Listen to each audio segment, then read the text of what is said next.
Oh, sorry. I will tell you. Okay, Your life. thank you. Good afternoon, everyone. We are here for the Murray City Municipal Council Committee of the Whole meeting for July 1st, 2025. We have Council Member Paul Pickett, myself, Pam Carter, Scott Goodman is online on the phone. We have Diane Turner, and Council Member Adam Hawk is absent today. Is excused. We have the mayor, everyone else is here to be presenting and to watch and observe. Okay, the first thing that we need to take care of is the approval of the minutes for the Committee of the Whole of June 3rd, 2025. I will take a motion and a second. I will, so moved. So second. Okay, all in favor say aye. Aye. Aye. Any opposed? There's none. So the minutes are approved. Oh, Scott, did you approve the minutes? I did. Oh, aye, thank you. I didn't hear you, sorry. Okay, the first discussion item is the Power Department report with Greg Ballant presenting. And Matt. And welcome. How are you? I was doing great. You have 20 minutes. Okay. Yep. No questions. Yeah. How are you guys? Thanks for letting us be here tonight. Appreciate the council and mayor and everyone involved. So, just kind of giving a report, quarterly report on the power department. So first off, this is our agenda. Talk about the master plan, then we'll go into the power bond and some of the stuff that we're working on and the reason we went out for a bond. And so we'll kind of highlight all those areas. And so any questions along the way, please. Okay, so our master plan, it's been in the works for a little while. When Matt and I took over, we had it in the budget already, and it was something that we were planning on. We had talked to Doug and realized that we'd never had a master plan for the power department ever, that I was aware of anyway. So, 15 years I've been here, we've never had one. 17 years now. But so sorry, that's just a representation. So a master plan, it's like a 5-year plan. The biggest thing that has to be done is a model. So an engineering firm we hired, they look at our system and they model our system. They look at all the feeders, all the substations, all the wire sizes, and it's quite an amazing task to produce that. And when we first started, we had the option. There's a software that's about $100,000 and to just get the modeling done, which is kind of expensive, obviously. I mean, it's $100,000. But we have a SCADA system that we're working on and upgrading right now. And we found out that we can do a model inside of our SCADA system about the same amount of money. So we thought, well, let's purchase that software and it'll be an upgrade in our SCADA system. Well, that is a process in itself, as we've been upgrading our SCADA system along the way as well. We won't get that modeling system until September. And that's the earliest that we start on it. So it can be a month after that, or who knows when it might get actually finished to where we can use it. So we had hired an engineering firm. They were working on just a simple modeling for us outside of our software that we purchased to get the 5-year plan or the master plan done. We have some sad news. The engineer that was working for us, he ended up being diagnosed with stage 4 lung cancer and then passed away. Mm-hmm. So that was not just hard to hear, but he was very, very talented. We loved working with him, and we'd actually had, back in the day, had actually interviewed him to actually hire him to come be an engineer for us, but it just didn't work out. So anyway, that was a sad day. So just know we've regrouped. We met with an engineering firm last week, and we're working on the contract right now to get someone back on board that can finish the task for us. So just be patient with us. We're trying, but that's quite the process. Just that model in itself is hard, but having something like that, it really affected us for as I mean, just talking about right now, it's still just not fun to talk about. So anyway, just know the master plan is forefront. We're working on it, and we'll get something out as soon as we can. We're also looking at, you want to tell them about who we're maybe, or what we talked about? We found somebody at APPA for rates. Oh yeah, it's been a couple years since we found our last cost of service study, when we had the first of our 3-phase rate increase, right? We have the third one of those going to effect this next month, now that it's July.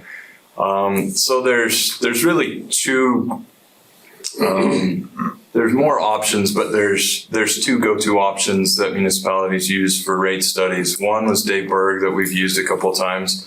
The other is Utility Financial Solutions, another company. Some of you that have been to some of the UAMPS conferences have probably seen Don Lund, maybe that rings a bell. They do presentations pretty regularly at APPA conferences and at UAMPS conferences. And so we've thought that Dave Berg hasn't given us any reason to not use him, but we thought just to change it up and go with another firm that's out there that does a great job.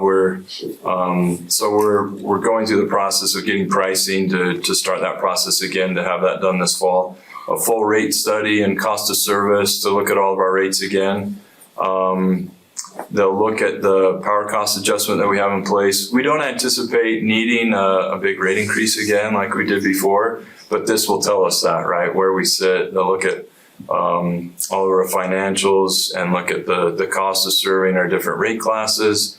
And so we want to, for informational purposes, let you know that we're starting that process. We hope to have that completed sometime this fall. They're going to look at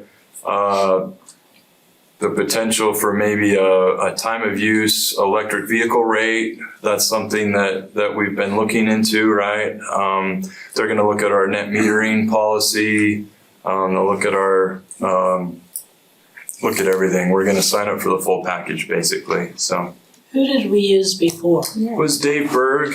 Do you remember him? That he actually came here and presented, and He did an amazing job. he did an amazing job. Again, there's no reason That's to right.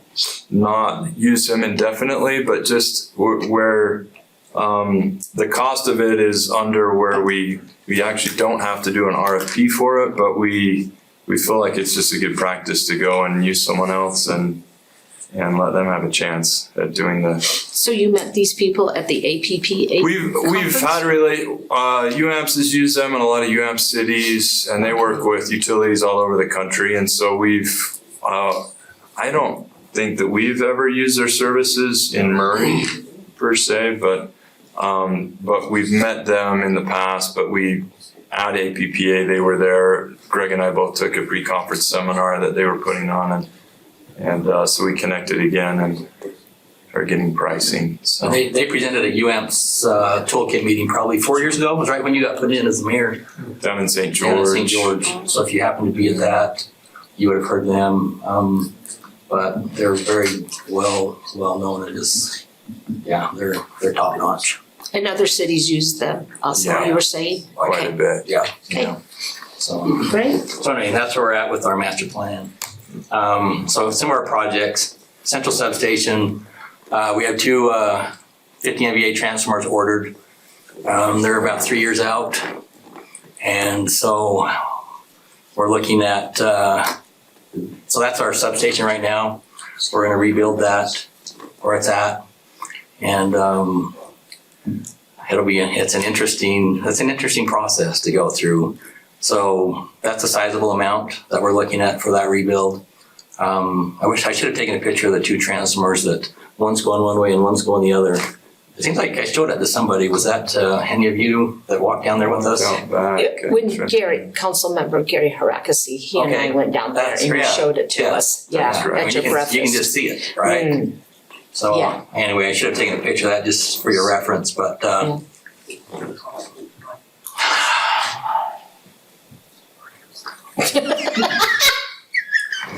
okay, there we go. Anyway, so that's on our projects that need to be done. And this has been talked about since I got here. I've been here 17 years, and this should have been addressed years ago. It was not, and so this is something that needs to be done, and it's vital for Murray City to have this happen, and it is needed. So, Yeah.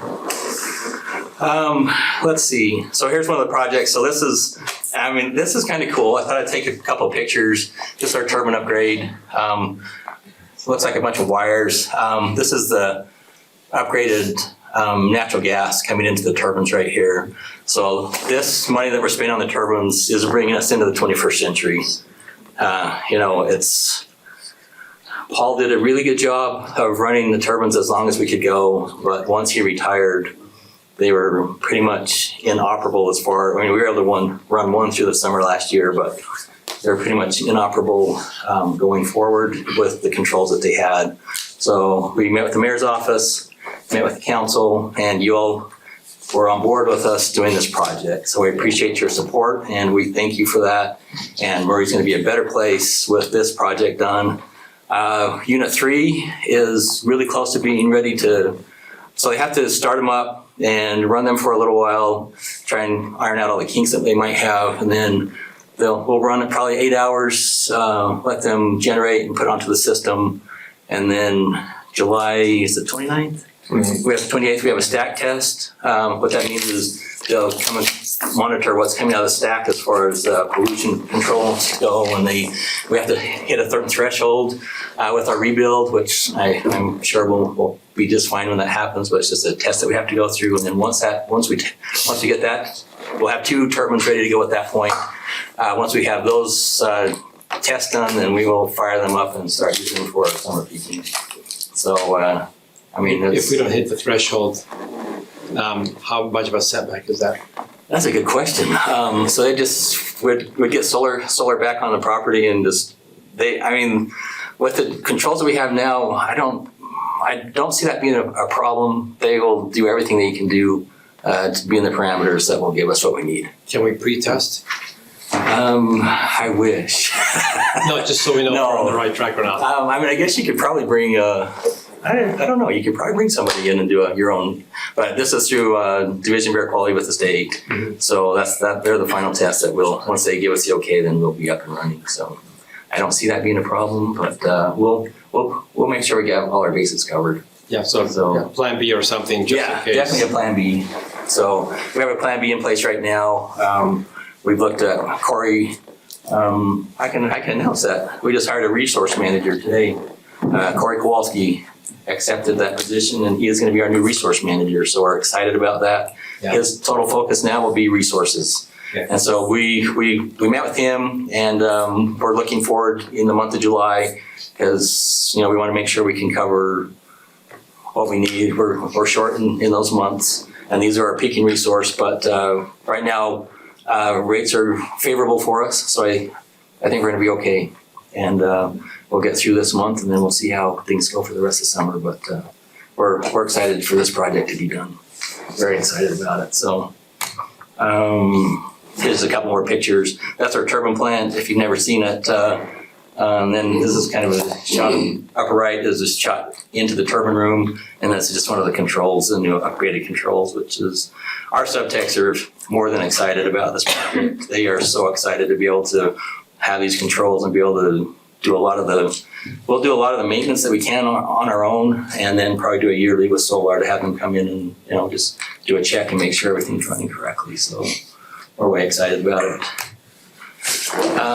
So we've put it in the budget. I know it was out there that we were going to build a new building, but that's not the case. We're going to build a building to replace this building right here. So if you can see that bottom, see that truck right there? To replace that truck, $750,000. And so we put some stuff up there to protect some of the controls on the very end. But that's how it is right now because it won't fit anywhere else in our department. So we're gonna build a building that will house that and some warehouse materials and some other stuff that's outside right now. But So we don't have to go out and buy another truck. yeah, exactly. So that's why it's sticking out, because it won't go It's a 105 it's a 105-foot bucket truck. Oh my goodness. That is, and they don't make that size anymore. You have to go to a 125. Wow. And I think it adds another axle and makes it a lot more, and we will eventually probably go to that, but we're good with this one right now. We put it out there to our crews and they said, no, I think we're good with what we have. So if we can get this building built, and we met with the company that does steel buildings, and we were thinking about either here or down below where we could do some drive-through bays. To go down below is, you have to do pylons and a few things because of the landfill. But they came back with some pricing for us, so some budgetary pricing. So we're moving forward on that, and that's another project we're very excited about. But I don't think I've ever showed, you probably be talking about this and it's like, well, this is what we're doing. So it'll be built right here. We'll take this down and we'll. Yes, yeah, take that down and we'd have a building about twice as wide as that. And it would house, of course, that truck and wire and some of our more important equipment that's outside right now. So, but anyway, that is just something we've been talking about for a lot of years as well. And thought it was time to make that happen. Good. So this is our penstock and our sandy siphon. Yes. So if you've ever been to our penstock before, or up to our hydro, yeah, that's a piece of pipe. So that's actually concrete lined 40-inch steel pipe. So there is about 5 miles of that going from our facility here up to into the mouth of, or up past the mouth of Little Cottonwood Canyon to our intake up the canyon a ways. And it's about 5 miles. And we tried to fix a few years ago. You know, we brought a company in and they thought they had a solution. We came in and let them put the solution, or came in and put their fix in. Some of it washed out the next year. We came in and put some patches in to try different things inside that might work better. Some of those, we'll look at it one more time when the season is done. And Which will be October? yeah, so right now we're still getting 2.7, as yesterday, 2.76 megawatts out of our hydro, which is awesome. So that's about half of what we normally get, but I mean, at peak. So what we're first week of July, I think we're doing pretty good. It's been a good runoff. It's been a good year. We haven't had a lot of big boulders coming down and stuff that would, could damage our pipe. So we've had some sand and that's just normal, but it's been a good year for our hydro.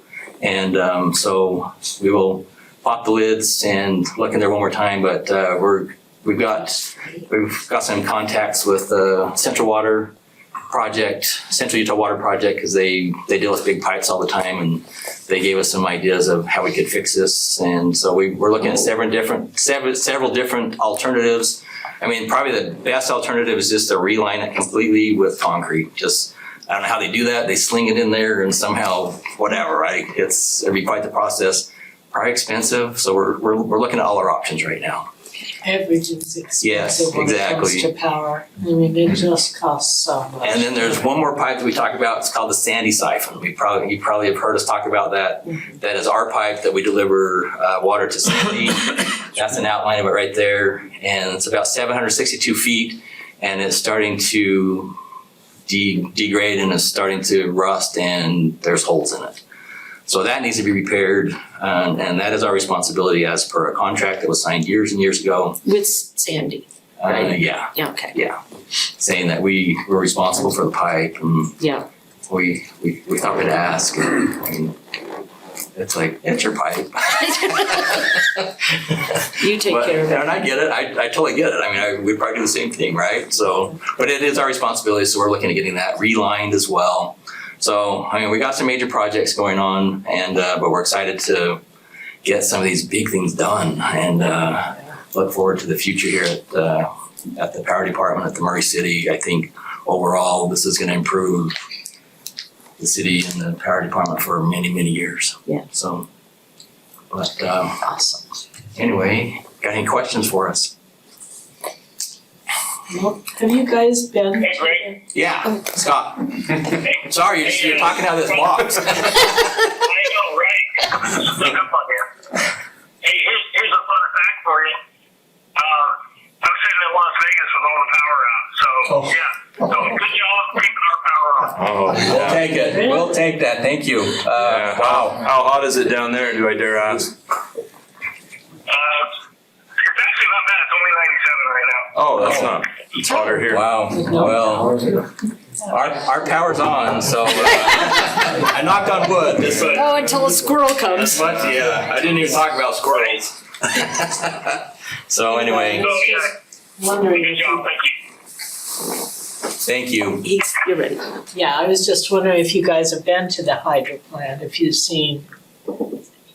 been up there.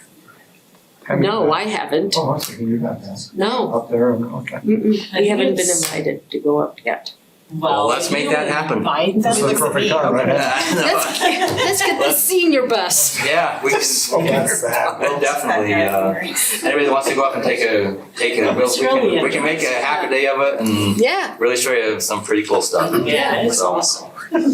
So are you gonna do scuba We've diving been down talking in about it the? for a long time. Let's make it happen. Yeah, we have. We have. Greg, first thing in the morning. Yeah, you like that? That's perfect. So, We can even rent a little bus if we need to, or maybe we'll get a school bus. We'll get the school bus. Borrow the Would you have CDL's a- bus. There we go. Who has a CDL? Anybody? I gave mine up. I think Scott. I gave mine up a few years ago. Scott so might have one. Okay, Thank you. thank you, gentlemen. We appreciate you. Okay, we're on our next discussion item.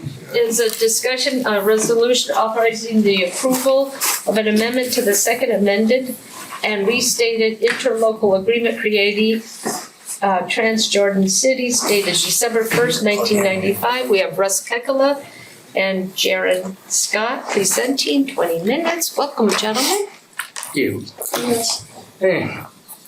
Well, while he's getting us hooked up, basically this is, Harriman City's been, coming to Trans-Jordan since, as far as I can remember, and I think it's since it was a city. I think he's gonna cover this when he gets it up, but.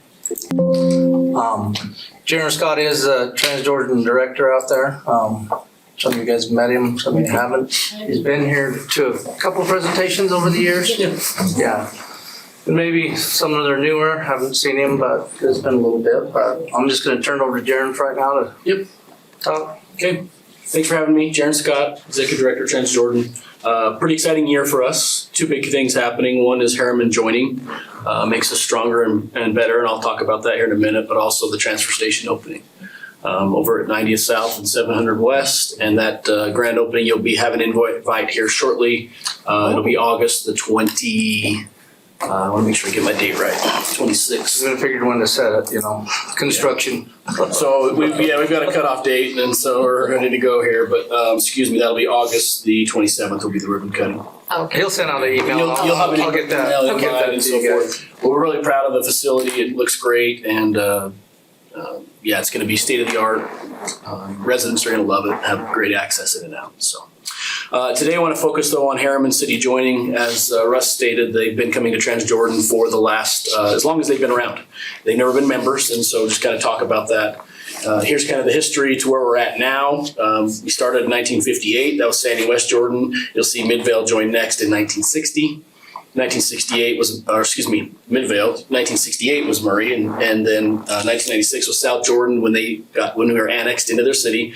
And then in 1997 was the last time we had any cities join, that was Riverton and Draper. So in 2016, we bought the Bayview landfill. That's the one down in Utah County. That's where the waste will go for the next 100 plus years after my facility, the landfill is full. That'll fill up in 2032. And then this year, 2025, we've got the Sandy Transfer Station forecast to open, which it will in August. And then in 2025 as well, Harriman joining. So just a little bit of a timeline on where we're at. Harriman's always been taking their waste here. They've never been a member. They recently put out an RFP for solid waste collection and disposal. They've been a member of Wasatch Front Waste and Recycling, Pam's group there. They had a big jump in cost this year, about a 30% increase. And they said, okay, maybe we can do things cheaper and find a home for our waste and also for our residents long term. So they got that. They're looking at having a private hauler haul their waste, but continue to use Trans-Jordan. Approached us and said, hey, can we join? What does that look like? So they do about 20,000 curbside tons a year, and we get about 14,000 residents that admit they're coming from Harriman. Most residents think it's gonna cost more if they say anything other than South Jordan or West Jordan. So we get everybody saying, I'm from West Jordan, because they think that there's a cost break because that's where we're located. But there's not. So we think that's probably close to about 20,000 resident visits per year. So a big part of this is where will those residents go and how do we deal with those costs? Because the resident visits are the most expensive for us. Dealing with the recycling and then helping people understand where to go and what to do, that takes a little bit more labor and so forth. So we started talking about that and looking into all the options. So if they did decide to go somewhere else, which their RFP was looking for a home for their waste as well, we would lose a revenue for 20,000 annual full commercial rate tons of revenue. They do not get the city rate, which is $26 a ton. For like Murray, for example, it's $41 a ton. So do we continue to allow those residents to visit Transjordan? Those are the most costly, and so the 7 member cities would have to subsidize those residents if they weren't bringing their waste. So it made a lot of sense to have that conversation and see where we're going. We don't want to drive up costs any more than as you just talked about with the power company. Everything's going up in cost, so we want to keep those as low as we can. So if we do continue to see Harriman's Waste come, it keeps costs down for all the members. Economies of scale are your best friend when it comes to waste. And so having them stay there helps us. Gives Harriman residents a place to take their waste, which is very important. If they decide to haul to say IRL or another landfill outside of the county, then the residents are stuck with like, hey, what do we do? So then the board would have to decide, do we charge them a higher fee to come to Transjordan? Do we put an out-of-district fee or something else like that? So those were all discussed moving forward. So as they grow, this will become even more important. Obviously, they have probably the most land developable area in Salt Lake County, and so they're slated to grow extensively. It also reduces pollution. That's a big thing. Building the transfer station, a big part of this was the 2 big traffic studies we did and how much air pollution is reduced by all the commercial trucks not having to go all the way out to Transjordan and back every time they make a route. So that was significant. This also is, hey, we're right next to them. We're going to build a transfer station at Transjordan. It makes sense to have the city next to us to the south come and bring their waste there.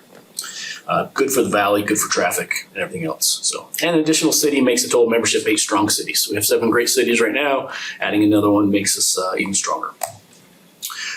We did evaluation, so similar to when Riverton and Draper joined, we tried to mirror that, only put it in today's dollars. Transjordan was valued at $44 million at the end of 2024.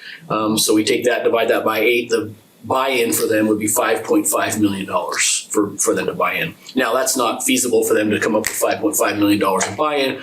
So the same way that Riverton and Draper joined, the difference between the $41 commercial rate and the $26 city rate is put towards that. And so that's $15 a ton. For every ton they bring, pays that amount down. Also paying 4 $100,000 deposits July 1st of 26, 2027, 2028, and 2029. That's about a 7% down payment that they would pay.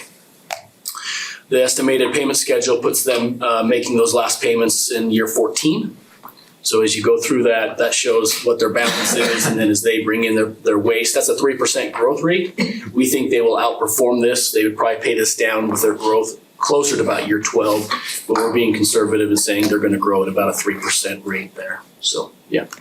Any interest in this, or it's just No, it's built zero in. interest? No interest. No, it's built in just like it was. Now, what does include is if the rates are changed, they have to pay the new rates. So as if costs go up and we have to do something else, increased rates, they're going to have to pay those increased rates. So it will go with whatever the costs are. They are getting a 0% interest loan then? Correct. Yep. Mm-hmm. Yep. And we've mirrored essentially with all the other cities that joined, South Jordan, Riverton, and the others in the same. It's the same deal they've gotten then. Exactly. But mind you, they're paying the higher gate rate right now because they're not paying member city rate, so. Yeah. Yes. Which definitely helps subsidize the cities. The cities receive the best cost, that 26, and all commercial and the non-members pay the $41 a ton.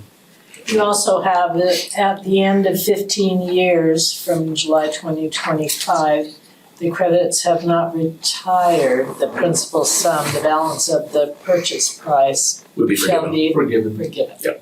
And that was the way it was written before. Nobody's ever gone that far. The furthest we've had, I think Riverton took 12 years, when I look back at the records, to pay their portion of buy-in. But if they would have waited 15, it would have been forgiven. Well, they wish they would have done this years ago, right, and been paying on it all the time and joined years and years ago, but they didn't have that foresight at the time. I've actually Met with them a couple times since I've been out there 9 years and 6 years as executive director, and I've met with them twice. And both times they were like, it's not really the time for us right now. They think the time is now, and so they are going to pay significantly more because the value has gone way up on what we are. And there'll be another increase more than likely next year budget year. Yes. That's already kind of set in the pro forma for what's going on. This year there is no increase. Next year will be probably a $2 increase, based on approval by the board.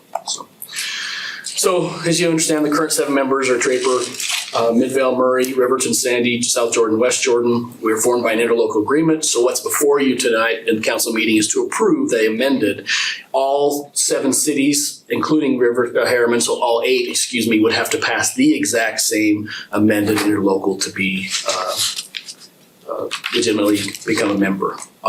All cities have passed it unanimously. I haven't had one anti-vote. I only have Murray tonight, and I have South Jordan on the 13th of July. That'll be the last city. So Harriman has passed both the agreement for the purchase as well as the amended interlocal, and all the other cities. I've done the same visit to all of them. They've all passed this as well. So. These last 2 slides are just some of the things we've done. We've talked about when I visited before. Big commitments for us is to keep the low tipping fees. Obviously, this helps with having Harriman stay a member. Our waste management program, environmentally sound, residential access, that's a big one. We could obviously do this cheaper if we didn't take care of the residents. The residents are what costs us, but that's what we're here for, and that's what we love to do. That's what my staff loves to do. So going to the Bayview landfill after Transjordan is full can be so cost effective because the public is not allowed there. It's just for the big heavy haul trucks. It has to go through a transfer station to get there. So the 4 entities that will funnel into Bayview, that's why the Bayview landfill tipping rate is $10.50. Our big cost will become transporting waste from where we are in our 2 transfer stations, one in Sandy, one in South Jordan, to get that waste down to Bayview. So keeping those rates as low as possible is our long-term plan there. Education and outreach as well, and we're committed to be a partner. Talking about Murray Power, they're a great partner of ours. We sell our gas to EDL, who turns around and generates power and sells it to the city. And it's been a great program. We anticipate that not only continuing, but also growing. They're looking at putting a 4th engine with an additional 1.7 megawatts above what we're producing now. Possibly, we're going to prove up on that. So we will maximize our BTU production of the landfill the day we close, essentially. And then it'll start to slip off over the next 30 years. The power generation will dwindle. Down at Bayview, we have an RNG plant down there, and so all the gas is being converted into natural gas and then cleaned and compressed and put into the Curd River pipeline. So we're getting a good revenue source down there as well. Excellent. Questions for me on what we're looking for today, or why, how, or when? Pretty easy one, huh? Pretty easy one. It is. Awesome. Well, I appreciate your time. This is. We have Scott, are you there? Yes, I am. Do you have any questions? No questions. Maybe more of a comment. I had no idea garbage was so complicated. Me neither, No, Scott. most people don't.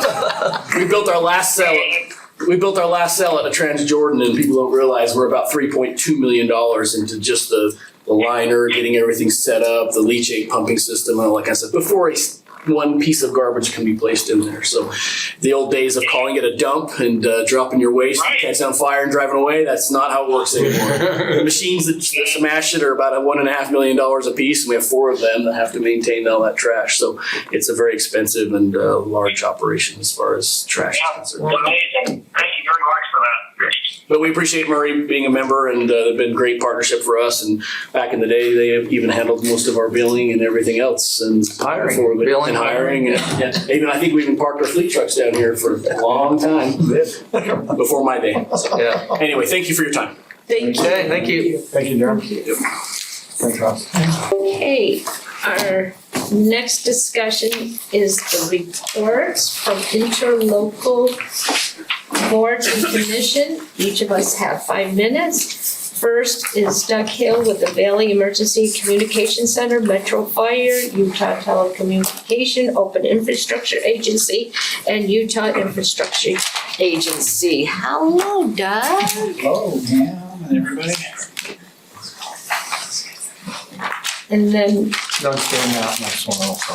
Oh, who is? Doug. Oh, Doug's gonna be doing the next one? Okay. Yes. So you're just gonna do the next two. You're gonna stay. Perfect. All right, so I'll start with Salt Lake Valley Communications, or VEC. So one of, VEC just recently did a organization audit of their management and their employees. And one of the recommendations that came out of that report is that VEC does not have enough dispatchers to handle all the calls that they anticipate they will need to handle in the future. And so one of the recommendations is that we need to hire more employees, or VEC needs to hire more employees. Most of the cities and agencies that are members of VEC are not interested in doing that, because obviously that becomes a cost to the cities to have to take on that. They are operating within the recommended call answering times, so nobody sees this as being a major emergency right now, except for VEC, the management team at VEC. They're kind of pushing the board to want to hire more employees. So as an alternative to hiring employees, they're starting to look at some AI technology that's out there, and they have been presenting that to the board over the last few months. So I just want to talk a little bit about some of that AI technology that they're looking at. One is using AI voice recognition to answer calls for non-emergency numbers. So right now you can either, to get a hold of a dispatcher at VEC, you would either call 911, or you can call the non-emergency number, the 840-4000 number. And so the thinking is rather, they don't want to try AI technology with an obvious emergency, a 911 call, but on a non-emergency number, the way it would work is if somebody dialed the 840 number, they would get a computer voice essentially, and questions would be asked by AI to determine what type of non-emergency call it is. If it happens to be through the questioning process, if it happens to be an emergency call, it would be immediately transferred to 911 and dispatched. But if it's a non-emergency, such as a dog is barking, or there's fireworks going off, whatever it might be, the AI voice can use that technology to determine what the incident is and then dispatch it to the police department or the agency to handle the non-emergency, rather than tying up a dispatcher's time. So it's being used in other locations around the United States, but it is still new technology, and it's something that they would like to implement. And I'll talk a little bit about cost in a minute. The other one that they're looking at implementing is what's called AI language translation. So right now, when, let's say, a police officer comes across somebody who does not speak English, and there are, as you can imagine, dozens of languages out there. When they come across somebody that doesn't speak English, they will call VEC, and they have to get a live language translator on the line to help the police officer understand what is being said. Sometimes that can take many minutes to get a live translator on that line. So there is AI technology out there that would allow an immediate connection to the person that doesn't speak English, and would allow that translation to happen immediately, so the police officer would know what's going on. So And by the way, VEC has to pay every time we use language translation. VEC has to pay those translators, right? So they're spending hundreds of thousands of dollars every year on language translation services. And they think that by using AI language translation, they can do it much cheaper, basically pay for the software for less money than what it would take to use a live translator. So I just want to point that out, that those are some new technologies that VEC is looking at exploring. The total cost for, well, let me go back. So they're also working on a data dashboard. So that would allow the call takers to have specific data up in front of them, which would help them make better decisions. And they're also looking at moving calls for towing services to a dedicated call service. All of this is an effort to cut down on the number of calls that a dispatcher has to take. But to do just those four things, to do that is $5.52 million over 5 years. So it's expensive software. So VEC is in the process of writing for a federal grant. It's called the SS4A grant. If VEC is successful in getting that grant, they think they will be successful, that they will be able to, they'll just have to pay 20% of the cost, so about $1 million over 5 years. And they think they can do that within their existing budget without increasing the costs to the city agencies that are members. So that's something that they are looking at, but it's of course all contingent on them getting the grant before we really get serious about implementing it. So that's really stuff going on with VEC. Paul? I have concerns about AI interpretation, it's not translation, interpretation.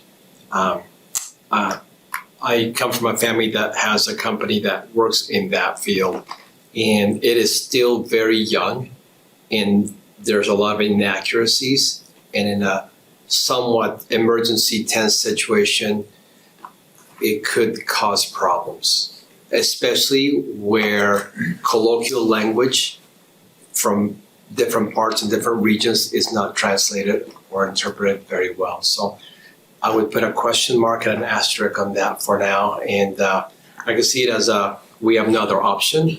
You know, there's no interpreter available, let's go to that. But I would just exercise caution. So noted. Yeah, thanks. Thank you. Anybody else have any questions or comments? No. How much would the grant provide? It'll pay for the 5.5 of the whole thing? Well, 80% of that. So Oh, okay. basically a little over $4 million of the 5.52. Let's hope they get it. Yeah. The bigger challenge will be what happens at the end of 5 years, right? Because then that money goes away and you're kind of saddled with those costs. Yeah, that's the way that goes. All right. Well, let me skip to the next one, Utopia UIA. Just today I saw a check come in from Utopia to Murray City for $579,000. That is a repayment of our sales tax pledge. So in other words, UIA is making a profit. They transfer their profit to Utopia, which is kind of an alter ego for UIA. It's the same organization, just different companies within the same company. And then Utopia is remitting that money to the cities, that the original 11 cities that were part of Utopia. Like how many have we received of those? How many have we received of the? I think this is our third year of receiving that pledge. Now, it sounds great. It sounds like we're getting some of our money back. And that's really not the case, because what happens, and I'm not really sure why, but the way that Utopia structured their debt service back in the original days is they structured it so that the payment that the cities make goes up every year. So I think we started maybe earlier at something like $1.6 million, and now we're up to over $2 million that the city is paying. And so this amount of 579, what is intended to do is cover the cost that goes up every year. So Murray doesn't have to pay, and the other cities don't have to pay the increased costs. We're being held basically where we were 3 years ago when they started this process.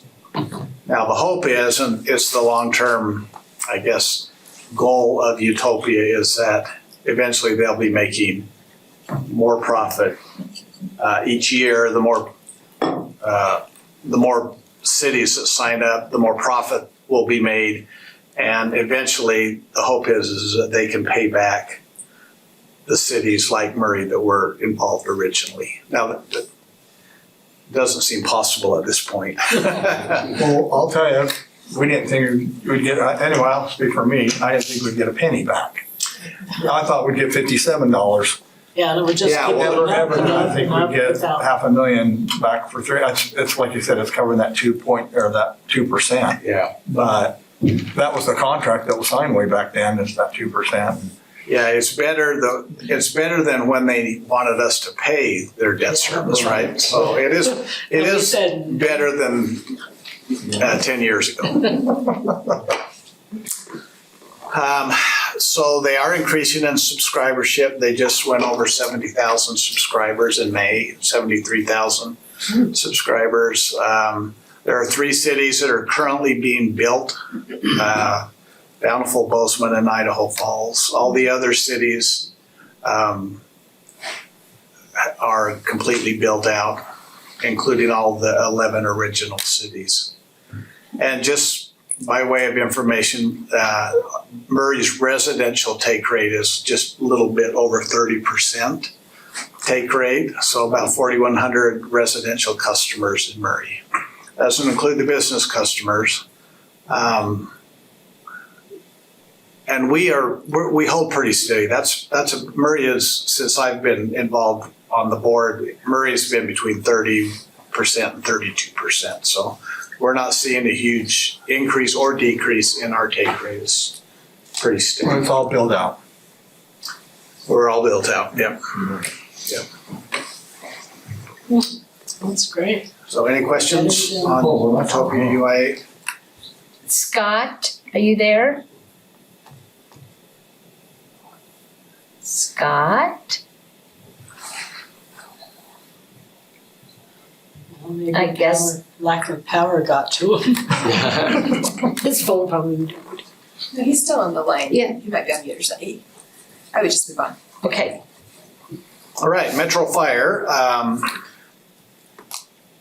So I usually don't have much to report on Metro Fire, such is the case today. We only meet 4 times a year, and we don't have a lot of issues that we are talking about.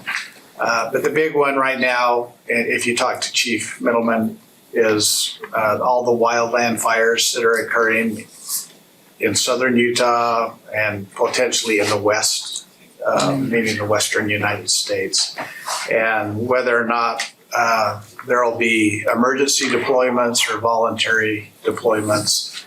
Right now, our fire department is not volunteering to deploy, and we haven't had any emergency deployments. So, but that's kind of the big issue that the Metro Fire agencies are focused on right now, are those wildland fires that are occurring. All right, and then the last item is COG, or the Council of Governments. We only have had one meeting since the last time I reported. We had a meeting in May. There was 2 items on the agenda. One was to inform everybody that the TRCC, Tourism, Recreation, Cultural, and Convention applications were due by June the 16th. And by way of information, Murray City did apply. Kim Sorensen and Parks and Recreation applied for $175,000 for a playground at Willow Palm Park to replace the current playground that's there. And then to make improvements to Woodstock Meadows Park $250,000. So we haven't heard yet whether we will be awarded that money, but we've Pickleball made courts. application. And then, They asked me to write an endorsement letter for it. okay, yeah, I right. hope. I think we'll do it. Well, we've been Yes. fortunate. We benefited from that tax, so. For Riverview. Yeah, Riverview, the Murray Park Playground, the theater, the Murray Theater received funds from it. All right, and then the second item was, they had somebody from Salt Lake County report to the mayors on economic competitiveness in Salt Lake County. I won't go into the details, but I did provide Jennifer with that report if you want to get into it and read what that report says. It basically just identifies areas in Salt Lake County that we can be competitive nationally as well as regionally. Industries like aerospace, medical. I think there were 4 areas. I don't remember all 4 of the areas, but talked about areas that are needed in Salt Lake County, and we can be competitive with by relocating them, those types of businesses to Salt Lake County. And that's my report. Thank you. Appreciate it. Okay, and looks like I'm the last one to report on the Legislative Policy Committee. We as council members always get updates from ULCT, and I hope we all look at those emails that we get. There was no meeting until August 25th at noon up in North Salt Lake in the ULCT building, so. Starts all over again. And we start all over again. It comes fast. It does, yep.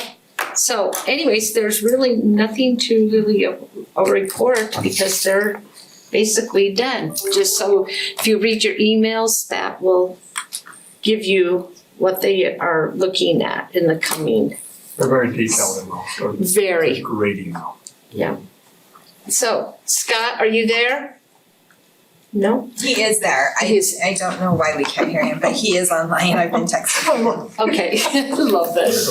So Okay, yes, can oh, I just step up? So Scott did ask a question Oh, to me oh. via email. He was quick. He said he was gonna email you. I didn't know he meant like right now. Yeah, so I'm assuming Scott can hear us. If not, I'll respond to the email. But his question is what is Utopia doing, UIA doing to increase subscribers? In other words, what are the marketing efforts that are going on? So if you have social media, you probably see advertisements from Utopia. I know when I log into my social media accounts, I often get an advertisement from Utopia. So they are working with a company to do that type of marketing. Many cities, we do not do this in Murray, and you'd have to. And my understanding is we are not allowed to do this. We are not allowed as a city to promote Utopia. We're supposed to treat Utopia as any other telecommunication company in Murray, and Jill can address that, but it's some cities do, not sure why they do this, but they do include information about Utopia in some of their newsletters, marketing brochures, and so the cities are doing most of the marketing right now, is my understanding, and Utopia does a little bit where they can, but I think most of the cities market it on their websites or their e-newsletters or their social accounts as well, which we don't do that in Murray because of plain favoritisms in marketing companies. I don't know, GL, maybe I said too much. So even though we have a financial interest in it, I know. Correct. we We're can't. required to treat all these companies on an equal basis. I'm not a lawyer, but it seems crazy to me. You have to go to the federal government for that. Yeah.